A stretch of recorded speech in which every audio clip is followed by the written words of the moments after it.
Hello, 大家好. Today's guest is Layza from Panama. She started learning Chinese for a very specific reason, and that decision ended up changing her life. She's worked as an interpreter and now is a Chinese teacher. Today, we will talk about her language learning journey and how speaking Chinese has opened up opportunities in her country. Layza, can you briefly introduce yourself, please? Maybe Chinese. 当然可以啊，大家好，我叫 Layza， 我的中文名字叫梅丽莎，梅花的梅，茉莉的莉，梅丽莎。我最喜欢的水果是西瓜，我也很喜欢喝茶，还有咖啡。所以如果大家想给我礼物，那可以，给我咖啡或者茶叶。好，谢谢。You have a very beautiful pronunciation. 没有，还得继续学习吧。你学习中文多长时间呢？哎呀，差不多8年多了吧。8年多了。So I'm very curious about what has brought you to start studying Chinese. Okay, so this is a pretty not long but has many detailed story. So the first one is that my dad used to live next to Chinatown when he was a little boy, and because the family economy wasn't that well and his mom has to go to work, his mom always told him to go to the Chinatown and get some food, since Chinese food is both cheap, affordable, and also has good nutrition. And so my dad used to go to the Chinatown and he started, getting in contact with Chinese culture. And I think that when I was a little girl, he also taught me to go to Chinese restaurants and to have some Chinese culture within, inside or in the house. I remember when I was a little girl also, my dad used to buy me some 白兔奶糖, white rabbit milk candy. And we had this for every Christmas and every New Year here. Yes, so I think it was part of our house culture, home culture. So that is one reason. The second one is that every time that he took me to the Chinese restaurant, we used to ask for the authentic menu. So because, many Chinese people open restaurants around the world and they have like a menu for locals and a menu, an authentic Chinese menu. And my dad used to always ask for the Chinese menu. And when he didn't know something, he just asked for it, order it. And that is how we learned to eat authentic Chinese food, specifically Cantonese food. And I really love it. And it was like, oh, this is so good. This tastes so good. And also because I was sharing with my dad every time we go to there, like I have very good memories about Chinese food. And the third reason or the third influence, it is that actually my first foreign language besides English, the first foreign language that I decided to learn actually was Japanese. I started learning Japanese for 2 years, but the Japanese teacher who was a JICA volunteer had to turn back to Japan, and that really broke my heart. And it was like, what am I going to do now? And then I think with everything that I mentioned, I took the decision to, what? I should learn Chinese. Like, I want to learn kanji because the teacher didn't taught us kanji because he thought it was difficult. And yes, actually it is difficult. However, I really wanted to learn kanji, and I thought, oh, maybe if I learn Chinese, I can continue learning kanji. And then I was like, of course, like why I didn't choose this beautiful language before, like all my cultural background, all the stories that surround the Chinese culture in my life. Of course I should learn Chinese. So that is how I learned Chinese. Oh, wow. I started learning Chinese, yeah. Actually, so you have a very long history with the Chinese culture and especially the Chinese food. Even from your dad's age. Yeah. It was my dad who taught me how to use the chopsticks. It was him. So he also knows how to use the chopsticks. Yeah, he knows how to use the chopsticks, and also he taught me some basic 礼貌规矩 in the table. Table manner, right? Yeah, table manners. Yeah, thank you so much. It's like basic one because my dad is not Chinese. So basic one, like don't use the chopsticks to point at somebody. If we are in the table, you have to, 倒茶 alos to the elders, and it was like, oh, okay, and I learned that. That's how I just fall in love with Chinese culture. Those very little details like really make me to love and just go deep into it. So it's very different from your country, right? So you guys don't use the chopsticks in Panama. No, we don't use chopsticks. We don't use chopsticks. Is there any other differences that you realize between the Panama culture and Chinese culture in terms of eating? Well, I think there are many, since we are an Occidental country. So that is why, so the distance is so long. So that's why we have so many differences in many aspects, including table manners or table habits. For example, I love the fact that Chinese people sit and they bring all the plates on the table and everybody have to share the same plates. Like you have your own small plate and then you have to, pick the food you want. And I think that is beautiful because that reinforcement strengthens the family connection. And that is something that we sometimes do when I eat with my dad.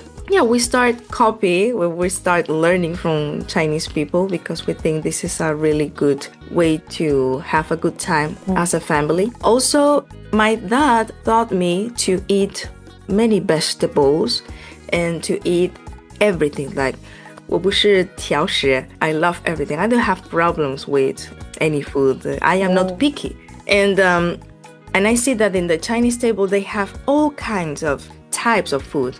Like they have, the fresh one, they have the vegetables, they have 2 or 3 types of meat. And that is really good. 很营养. I think it's really 营养. Like it's very nutritious. However, in Panama, like a common Panamanian family will eat in his or her own plate, like in many Occidental societies. It is not bad, it's just different. We still gather together in the same table and we just eat in our own plate. That's the main difference, I think. I think in that way, we Japanese and you guys in Panama are similar. Oh, really? Mm-hmm. Yeah. I also think the sharing culture is beautiful. Yeah, it's beautiful. Yeah. And also, many Panamanians, we eat vegetables, but somehow many of us doesn't like it too much as, for example, Chinese people. And I think that is something that we should learn a little bit more because vegetables are really good. And more if we are eating meats. So with vegetable, the digestion will be better if we have vegetables and meat and, and I think we have to also learn more of it. Yeah. So you started studying Chinese, right? Did you go to school or did you find a teacher? Well, first at school, actually the same university where I am teaching. Yeah, so in Spanish is the Universidad Tecnológica de Panamá. So in English will be Panama Technological University, Panama 科技大学, and they have a very good language center, and they had the Chinese. So this language center is also under 孔子学院, Confucius Institute. Yes, they sent their teachers here to Panama, and it has been an incredible experience. Like I can share with Chinese teachers and they can teach us about the culture and they are just very nice people and wow. I'm still having a great time with the volunteer teachers that come from China through the Confucius Institute. So I start learning with them and I study until HSK5 level, and I think this is something very common in all languages, is that when you reach a high level, and you want to continue learning, it is not easy to find groups. Especially in Panama, we are a very small country. And then I had to keep studying myself. Until now, I'm still learning. I'm still studying every day. I am preparing for doing the HSK 6. And now we have the new HSK, so I want to do also HSK 7, 8, 9. Like, I want to become an eternal student. Wow, it's amazing. What's the difficult part for you to study Chinese in your country? In my country, the difficult part. Oh, so I think I haven't found a difficult part. I guess it's because I just love it, and because now we have internet. When I start learning Japanese, I remember the content for self-study was pretty hard to find, and the internet was developing in Panama. In Panama, we had internet in 1999. This is the first year. It doesn't mean that everybody have it, right? So we had to wait too much time so everybody could have, a good internet connection. And by 2010, 2009, my dad decided to have a computer at home. Yeah, and I also actually I am very happy for that, because it really helped me, to focus on books. And I was reading about Japanese culture, Chinese culture, and I used to read a lot before the computer. So I thank my dad for not bringing the computer earlier. So since we had the computer at home, I started searching for some Japanese content. And yes, I could find, but not as many as now. Now we have so much content in all languages that you want to know, you want to learn. So that's why I think I haven't found difficult learning in Panama. That's the first aspect. The second aspect is that finding the opportunity to practice, I haven't found the difficulties about that. Like everywhere I can find a Chinese person, a very kind Chinese person to practice with. So it has been very smooth here in Panama. That's my perspective. That's so good. So you get to find the Chinese people in Panama, so you can talk to them in Chinese. Yes. It's very easy to find somebody to speak with. Now, I think it also depends on the personality of each person. Like, there are people who are more 内向, 外向. So I am very talkative. So I don't have the problem. I just go ahead and, hello, how are you? Look, the weather. We start talking about the weather, and then we start talking about culture. And then this person just want me to go to his house, or even invite me to go to Canton to visit their family. And wow, it's like, wow. Okay, hold on. You just open your mouth and you open a world of opportunities. So whenever you find somebody from China, so you always talk to them. Yeah, I just grab the opportunity. And if I learn a new phrase, I want to use it. Or a new 成语, I want to use it. Yeah, and I try to find the opportunity. And I think it is also because my dad also taught me a phrase. He taught me, and so in Spanish is, no vas a verlos otra vez. In English is, you won't see this person anymore. Just talk to them. Don't be afraid. You don't know if you will find these people again. Just talk to them. That's it. And I think, yeah, that is true. And even though we could see this person again, I can have either a friend or either somebody who just is not interested. That's it. And I also tell to my students that feeling ashamed in that moment is cheaper than buying a ticket to China. Yes, that's a good point. Yeah, because many people say, oh, when I get to China, then I will speak good Chinese. And that is not true. And you know it, right? Yeah, that is not true. I know it. And I tell always my students, if you don't start here, which is your house, your country, your house, how would you start in China? So you will feel a little bit nervous because of the new environment, the new experiences, the new things that you have to do. And the last thing you will think is to use your Chinese because you are very nervous being in a new country. So maybe you should start here. and don't wait until going to China. 100% agree. So now you are a teacher, right? So when did you start thinking to become a teacher? Why you decided to become a teacher? Well, it was not in my plans. Really? I was working actually back in the pandemic as a teacher, as a Spanish teacher online, because I wanted to keep learning Chinese. And my target students were Chinese who doesn't know any Spanish. So I had the opportunity to use Chinese to practice and also teach them Spanish. Then when I was walking in my neighborhood, I saw a school. I saw a daycare. And in this daycare was only for Chinese toddlers. Only Chinese toddlers. Why? Because many Chinese parents come to Panama and they need a place where their kids could feel safe and use, their language. And I just went there and asked if I could work there because I wanted to keep learning Chinese. I wanted to keep practicing Chinese. And yes, they gave me the opportunity and I feel really good about teaching, in a formal way because I was just teaching Spanish in the language platform. And I feel really good. And then, I think I can do this. I can continue doing this. And then I enrolled in a Confucius Institute course and I practiced more my Chinese. And then one day my teacher told me, why don't you participate in Chinese bridge competition? And I was like, what is Chinese bridge competition? No, it is, you have to do a speech in Chinese. I was like, what? A speech in Chinese? That should be so hard. No, you have to try it. And I was working. I told her, I don't have time. I have a full job. And I also have my teaching lessons. I have my Chinese classes with you. I don't have time to learn a speech. And she pushed me like, come on, you can do it. Oh my, I think it was heaven.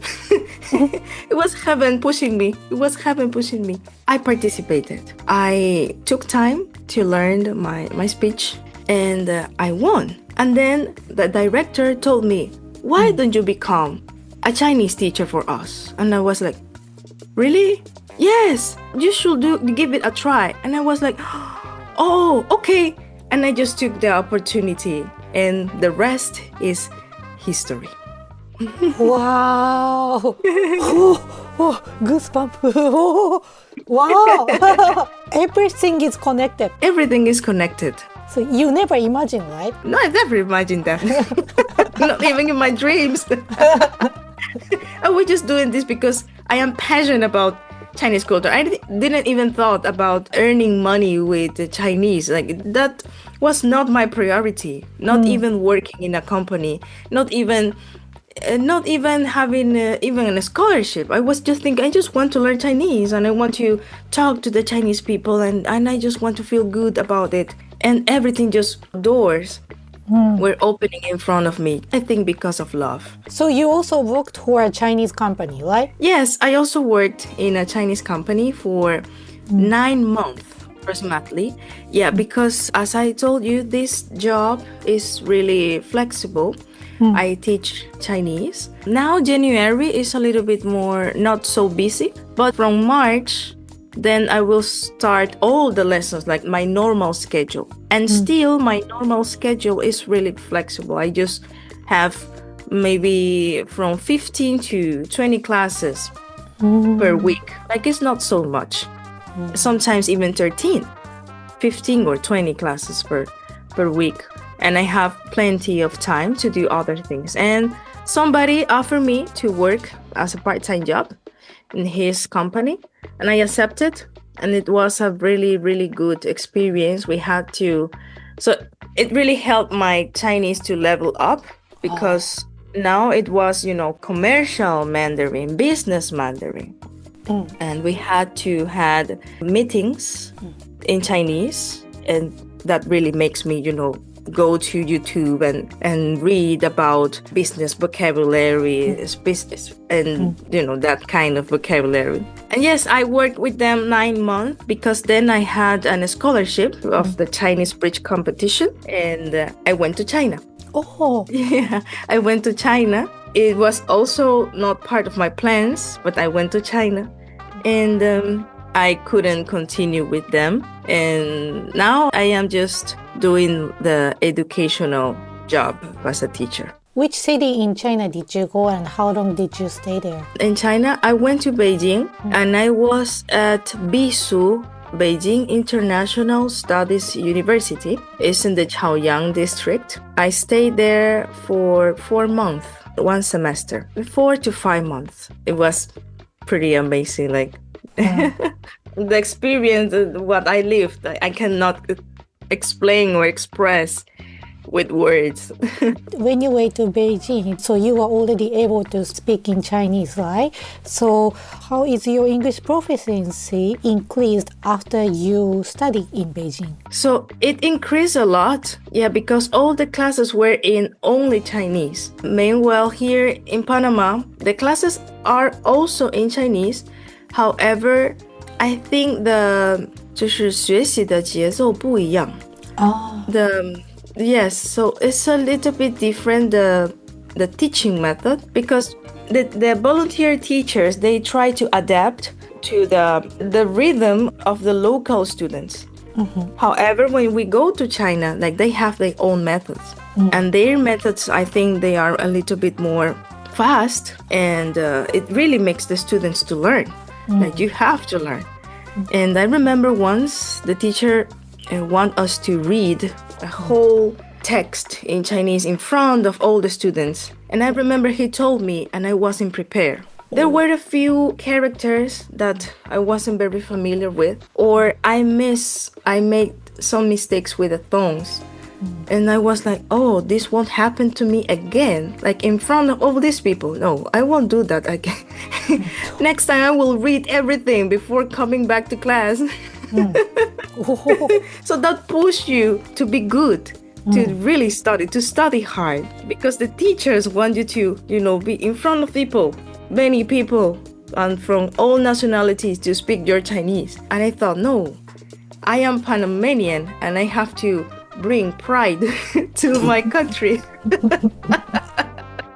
Very different, right? Yeah, very different. Chinese people have, study hard, work hard, this kind of culture that really reflect the country of how they have grown so much for the last 10, 20, 30 years. So during your stay in Beijing, obviously you had more opportunity to get connected with the Chinese people, right? The local people. So that means, your opportunity to talk with them also increase a lot, right? Yeah, increase a lot. In every corner, everybody wants to 加我的微信，加个微信姑娘，加个微信姑娘，哇，你中文这样那么好啊！ Yes. And I just, okay, let's add it. Okay, let's become friends. Yes. And even now, when this uncle, upload a picture, I just 点赞. I will give a like, and we still are in contact. Yeah, so it's pretty fun. Pretty fun. So that means not only Chinese language, but you also got to learn their culture while you were there. Yeah. It was pretty amazing, because even though we are in China, the university is like a country. It's like a country because you have many nationalities and many different Chinese levels. And sometimes you have to use English to communicate most of the time. So it is like a country inside of China. And you have the chance to communicate or have friends with Chinese university students. However, they are really busy studying. And sometimes we can go out and talk and share together, practice together. But I think it's not the same because the university culture is very different from the outside culture. So university is a place where you feel really safe. If you have problem of understanding, you just ask to somebody next to you, 同学，你能不能帮我翻译? Can you please help me translate what the shushu is saying here in the university? But when you are outside, you really have to do an effort to make yourself clear and to listen to what is the person telling to you. That's what I think. I heard that Beijing doesn't have much foreigners than Shanghai has, I heard. So I didn't study in Shanghai, but I went to Shanghai twice when I was there. And yes, so everywhere you could see foreigners. I guess it's because it's a very occidental city inside of China. People are comfortable using English mostly. So if you ask me, I would love to go back to Shanghai. However, I think that is not the best place to learn Chinese because you fall into the temptation of using English every time or even Spanish, because now we have many Mexicans, many Argentine people, many people from Salvador, many people from Spain. It feels good when you can speak your own language, like really far away from home. I know that. However, if our goal is to learn Chinese, I think it's better to go to a place where there are foreigners, yes, but not as much as, for example, Shanghai. So you can really have the opportunity to use Chinese. In that way, Beijing was a good choice, I think. I think, yeah, me too. There were many foreigners, but also many opportunities to learn, to practice Chinese. Yeah, so if you go to the park, just because of my appearance, right? Yes. And they would just look at me and, 姑娘, hello? 姑娘, 你讲中文吗? See, yes, I do. Oh, and we start talking and why don't we 钓鱼? Let's go to 钓鱼. Let's go together. Invite your friends. Let's do something together. Wow, it was amazing. I love this kind of openness in China. Easier to make friends. Yeah, I also think so. So after your semester is done, now you are back in Panama, right? Yeah. And then after that, you became a teacher. Yeah, still working as teacher. So you have an experience to work for a Chinese company in Panama. Yeah. You also know the working environment with the Panamanian local people. So how do you see the difference between your people and then the Chinese people in terms of the working culture? It also depends on what kind of Chinese. Why? Because there are Chinese that has been here for more than 20 or 30 years. And they basically they has mixed their work culture and the Latin American culture.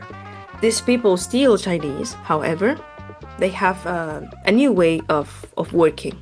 They have mixed both methods, both styles. Okay, so we can talk about maybe the companies that just have been coming to Panama these last 10 years. Okay, so I think the main difference is that we Latin Americans, because not only Panamanians but also Latin Americans, we really like, or we really need, also we need recess. We need a time to rest, and usually we need at least one day without any call, anything related to business. We need one day. However, Chinese people, even though they also rest, but for example, their free day, they still receive calls. Oh. Even though they are maybe in the restaurant having a time with family, or they are, I don't know, in the hotel or any spare time place, they receive calls. So many Panamanians doesn't accept that they don't want to receive calls about job when they are with family. Obviously, this is not all the cases. There are some Panamanians too that they are workaholic. But this is the main difference. I remember working with the Chinese company. I think this is pretty normal because that's the way they have been doing that since, I don't know, they start working. That's normal. I don't think that is bad. I just think it's different. So I remember on a Sunday receiving what I have to do for next day. So I really feel like, oh, I am working now. Oh. And Sunday, they will send me the list of the things that I have to do for next day. It was like, oh my, now I don't feel resting. I feel like I am working. But I understand because that's their culture. I completely understand. And that's why I continue with them until my trip to China. Yeah, so I think the main difference is the rest aspect. We are a little bit more relaxed. And usually Caribbean countries, Panama, Dominican Republic, Cuba, the Caribbean side of Colombia, the Caribbean side of Venezuela, the Caribbean side of Salvador, Costa Rica. We are people who really enjoy time. We enjoy having a mango and watching the sunset. Or we enjoy having an ice cream with our families.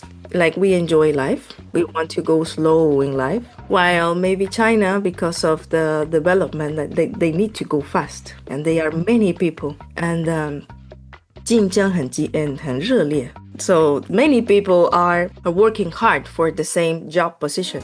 And we understand that. Yeah. I completely understand that. Yeah.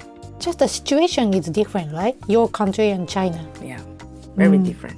However, I think these differences are really good. Like, if you love the culture, you will find beauty in all the aspects. For example, before learning Chinese or even Japanese, I used to think, okay, I will study, yes, just because I have to go to school. Okay, good. I have to go to school.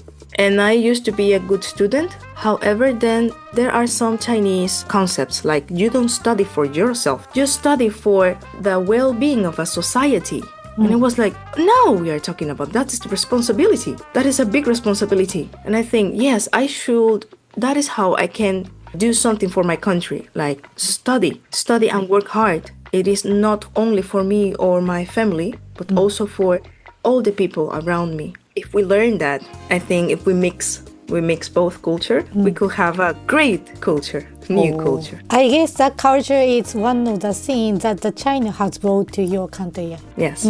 So you said that you get to see lots of Chinese people in Panama, right? And still you do. So that means the numbers of Chinese people are increasing in Panama, I guess. Increasing, yes. In Panama, it's a little bit different.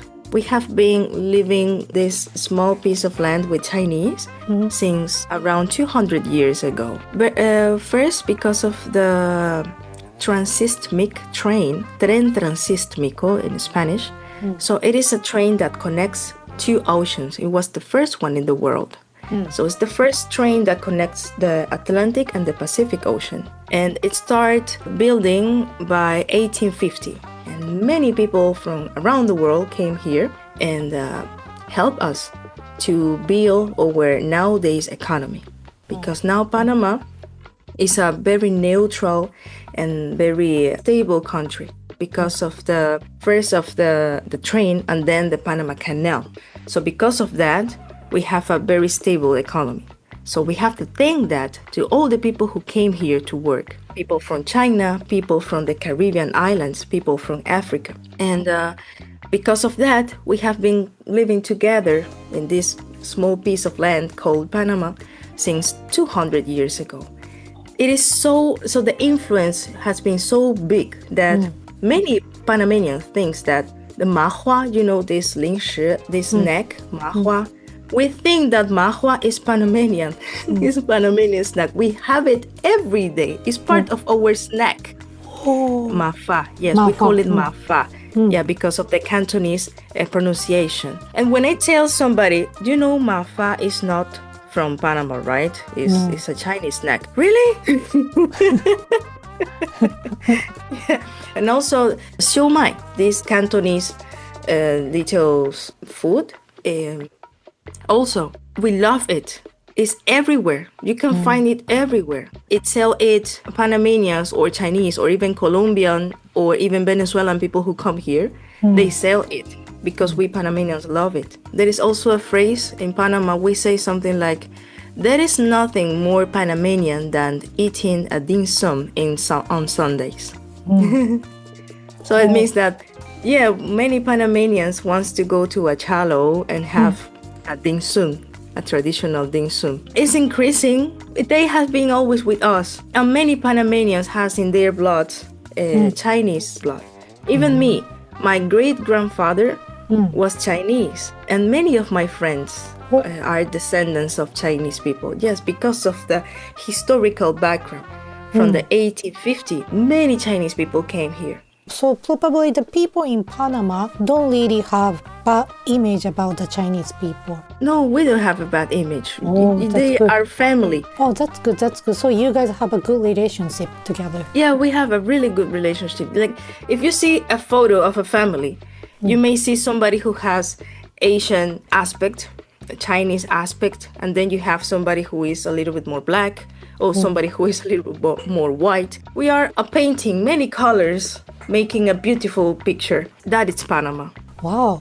Maybe if there's any like a Chinese people who want to go abroad and then they haven't decided which country they are going, probably they should go to Panama because they will be very welcome.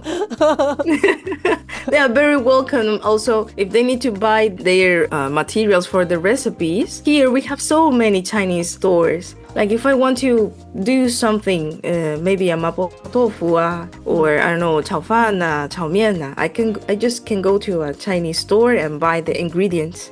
Everything is there. Everything. Yeah, everything. So Panama has the most authentic Cantonese food in the region. Yeah, really. You may find really good restaurants. Like even Chinese people, especially Cantonese people who come here and try it, they say, yeah, it's really authentic. So before you said that in Panama the kids start learning Chinese from elementary school, right? Yeah. But private schools. School. How about in public schools? When do they start learning Chinese? Well, in public schools, we don't have compulsory Chinese classes and not even free choice classes. They only have English. However, the Confucius Institute has a very good pricing for people who wants to study and many opportunities to participate and learn Chinese. So I think that is a really good opportunity. By now, only private schools offer, and even close to my house, I have around like 5 or 6 schools that offer the Chinese language as a compulsory course. So there will be lots of opportunities for you guys to study Chinese. Either you go to private school and get a compulsory class, or if you are in a public school, still you have opportunity to learn at a different institute. Yeah, that is true. Would you recommend other Panamanians to learn Chinese if they are still thinking about it? Totally. That's something I always say to my friends. Why don't you study Chinese? You should study Chinese. And they're like, yeah, but it's so hard. It is not hard. It's like learning to play the guitar or learning to play a piano. You just need time. That is all. Every skill requires time. That's it. Difficult is living without hope. That is difficult. Difficult is living something, a problem, maybe in your family or in your health. But learning Chinese is not difficult. It's just time and enjoy the process. That is something that I always tell to my friends and my relatives. Yeah, I also think the learning process is very fun, enjoyable. Although it's not always easy, but still fun. Yeah, still fun. I have a little story. When I start learning Chinese, I wanted to tell my teacher that she was awesome. And I was practicing, and I told my teacher, 老师你太胖了，我很喜欢你。And the teacher, she laughed, just as you laugh. And then she said, Layza, let me correct you. It is not pang, it is bang. Why, teacher? Because you just told me I am fat. I am sorry, teacher. 不好意思，老师，老师你太棒了。棒。It's funny. Yeah, very funny. At the beginning, I couldn't recognize these two pronunciations. Yeah, and this is a story now we can discuss and laugh about. Yeah, that's how we learn. That's how we learn. So, how has Chinese language impacted your life? In many ways. I used to be a shy girl before, but then because I speak Chinese, everybody is like, oh, you speak Chinese. Wow. Inside of me, I think it is one more skill like everybody can learn. But okay, I will feel good about it. Thank you. And that really helped my self-confidence. And also because of that, the economy in my family has been getting better because of teaching Chinese. Teaching Chinese is a good way of having a life here in Panama. because there are not many Chinese teachers. Even though there are many Chinese, most of them are working in their, businesses or working, usually in their businesses, and they don't have time to teach. And teach is also a skill. We need to learn how to teach, and most of them don't have time for that. So that's why this education area, this education field, it is requiring more Chinese teachers, passionate Chinese teachers. Yeah, passion is important. Yes, because language skill will really change our life. Yeah, really change our lives. So last question, do you have a message you would like to share with our listeners, especially those who are curious about learning Chinese or understanding China and Latin America relations? Well, go ahead, do it. What could be wrong? Nothing will be wrong. You will know new people, you will meet new people, you will meet a new you too. You will also experience good things that you never thought you will experience. And Chinese will become a key for opening a new world for you. Why? Because now everybody in the world wants to learn Chinese, and maybe you will use Chinese even not to communicate with, not only to learn about China and Latin American culture, but also to learn about Africa or even Vietnam, many things through Chinese. But those people who want to strengthen their relationship between China and Latin America, of course, Chinese is a good tool, and you won't be disappointed with the decision. I really recommend you to learn. 认真的学习. Learn, but learn very good. Study hard. Study hard. Yeah. Thank you very much, Layza. Thanks to you.